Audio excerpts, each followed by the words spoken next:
Well, thank you, Mark, for that great introduction, and thank you so much for that very nice, warm welcome. I think if I was a smart politician, I would just say, are there any questions? But I have a few things I want to say today.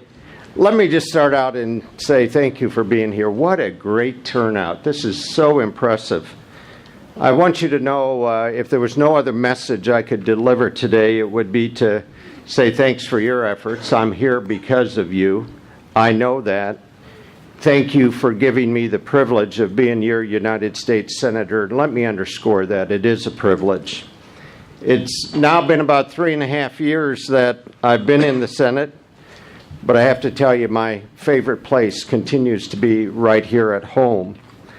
I don't care very much for the silly side of Washington, and I know you don't either.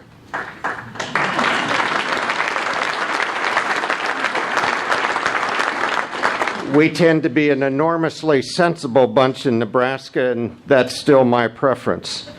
It would be my preference to, and you know this because I have a wife that kind of keeps me in line, and I think you probably agree with that. So today, let me start out with a quick story or two. When I was running for the Senate, Steph and I were talking one evening trying to figure this out. I noted that it was a very high honor to be a senator and that there were a lot of expectations that came with the office. She might have detected a bit of a tone in my voice, and without missing a beat, my wife and a former state senator herself gave me a very straightforward response. She looked me straight in the eye and she said to me, well, Mike, I want you to know that if you do run and if you are elected, you're still always going to be the junior senator in this household.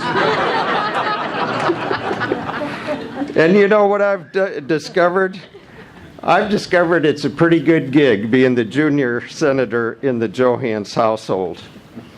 Well, I can't say that we fit into the mold of Washington really at all, and that's created some memorable moments. One was very early on when I was Secretary of Agriculture. We had leased a car. It wasn't a Chevy Corsica. It was a Pontiac. And Steph dropped me off at work one day. Well, we had been out the night before, and we had had pizza, and we had leftovers. Well, we still try to have lunch together as often as we can, and I was making my way into the USDA, and I'm juggling my briefcase. I've got a pizza box in the other hand. I don't have enough hands to open the door. Well, one of the nice security guards at the front door noticed what a problem this had become for me, and he opened the door. And he looked at the pizza box, and he looked at me, and he said, Mr. Secretary, could I say something to you? And I said, sure, whatever you want. And he said, well, Mr. Secretary, we have never had a secretary like you before. I think that was a compliment. I'm not sure. Well, I smiled, and I said, thanks, and we had those great leftovers for lunch. Well, let me offer a few thoughts, if I could, about why we are here today. I know many of you are here today because you want to break the mold in Washington. And I have to tell you, I'm enormously inspired by what I see and by your presence. Don't get me wrong. I know that there are differences of opinions in this room on a whole host of issues.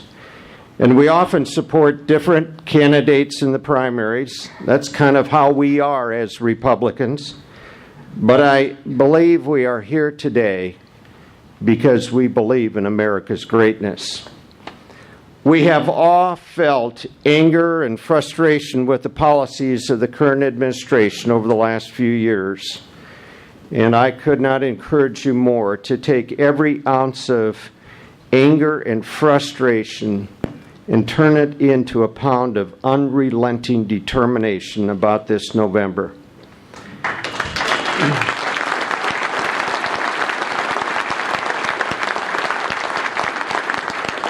Whether you go out between now and November and canvass an extra neighborhood, whether you spend an extra afternoon on a phone bank, or write one more check that you swore you could not afford to write, or whether you are just at an event trying to convince your friends to get on board, this is a time. This is a time to defend America's greatness. Let's talk for just a minute about what we mean when I say that. It's important because our current president, you see, he also claims that he believes in our nation's greatness. But he and I define greatness very differently. You see, I've watched him snub his nose at the Constitution. I've watched him defend his job-killing regulations. And I've watched him say that he believes in raising taxes to solve our budget woes, all of which contradicts the principles that led our country to be so great. The greatness of America is defined by the ability for anyone, regardless of where they start, to get ahead in this country through a little hard work, a little personal responsibility, and a lot of sweat equity. We've never believed that the only way to climb to the top was to pull someone else down.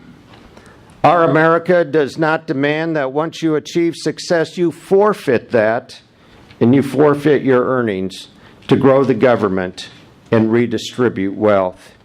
You and I know that raising taxes on job creators doesn't create more jobs. And we don't believe that using federal regulations to choke out industries is ever acceptable. We're stunned by the president's blatant disregard for the limits of our Constitution and his absolutely unprecedented power grab, and we can't let it go on 4 more years.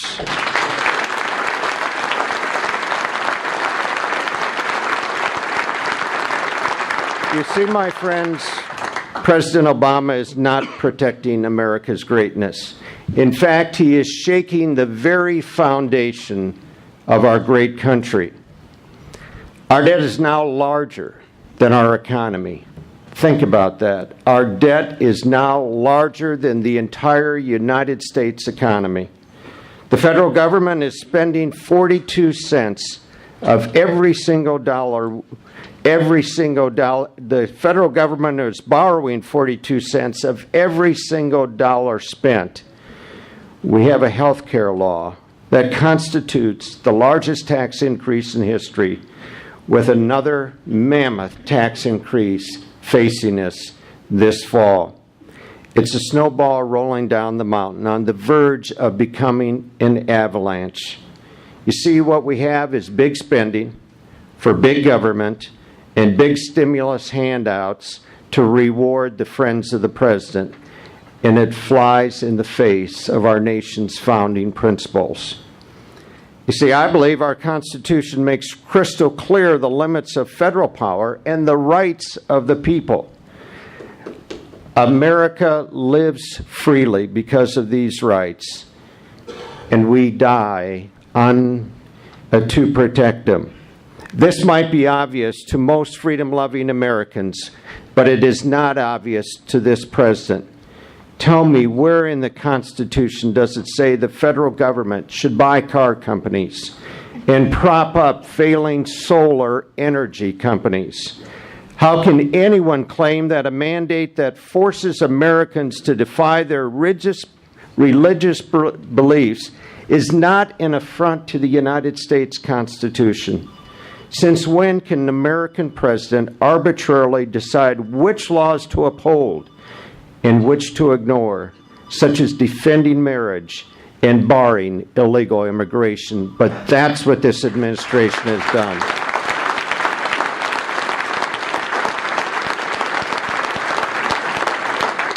You see, my friends, this administration has shown a reckless disregard for the limits of government and for our very Constitution.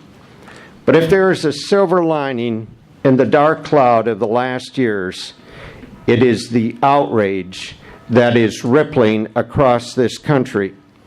In fact, the fact that you are closely watching and determined to stand against such overreach, you see, you give me optimism for the future. Americans are seeing through the soaring speeches, and they more and more recognize that the president's policies often have no resemblance whatsoever to his promises. Now, we have an opportunity to set the course of this country right in these November elections, and we can do it. But no president can do it alone. If we are going to correct the course of this country, the President of the United States, in my judgment, Mitt Romney, needs the help of Congress. I took my Senate oath at a very unique time. The Obama administration moved in like a tornado in both the House and the Senate. And the honest truth is there was little we could do to stop him. The president's first 2 years in office are a painful testament to the extraordinary power given a president with the House in his pocket and a filibuster-proof majority in the Senate. When Barack Obama had 60 votes in the Senate, and he had Reid and Pelosi lined up to deliver those votes, they acted like a steamroller. That's how health care law got passed, the stimulus, the bailouts. On and on I could go. But Americans awakened to the consequences of the Obama-Reid-Pelosi agenda. And you know what? The people stood tall. And they began to change things in voting booths across this great nation. As you know, Republicans now control the House.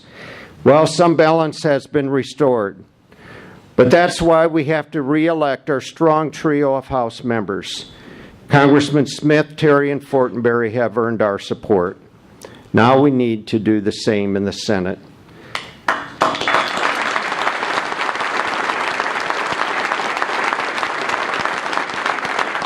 Electing Deb Fischer is a perfect way to get this started. And you have the power to make that happen. Deb is grounded. She is passionate. She is fearless when it comes to taking on the challenges that we must face instead of kicking the can down the road. We're very fortunate, ladies and gentlemen, to have a Nebraskan who is committed to our values and principles, ready to lead the charge. It boils down to the fact that her rhetoric matches her record, unlike her rival, whose time has passed. That said, Deb's opponent is a skilled politician who should not be underestimated despite his decade-long absence from the state. I urge you to resist complacency that can come when you see a lead.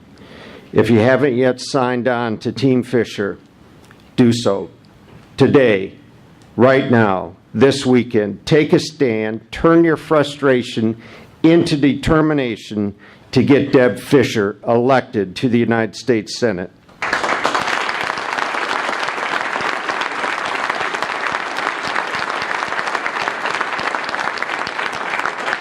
Well, where do we go when we leave here?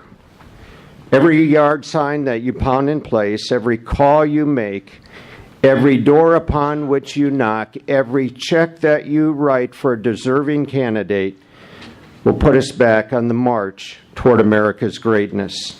You are truly the foot soldiers, but you have huge power to convert your efforts into victory in November.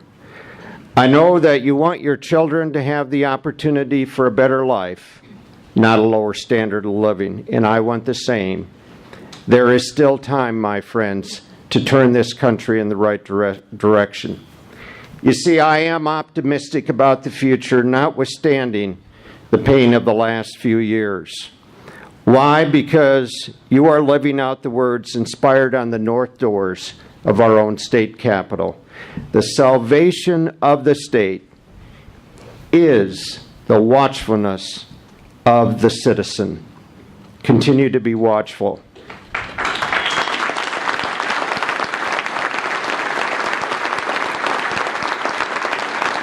Elect leaders who invite accountability and hold elected leaders accountable. I welcome it. So should every public servant. I'd like to end where I began today by saying thank you for your watchfulness, and for your determination to ensure that morning in America is coming back. You can create a brighter future for our children and grandchildren, and it begins this moment today. There's no place left on the sidelines.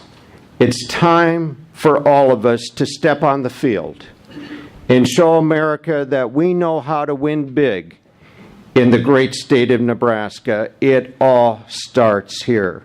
God bless you. God bless our great country. Thank you. Thank you.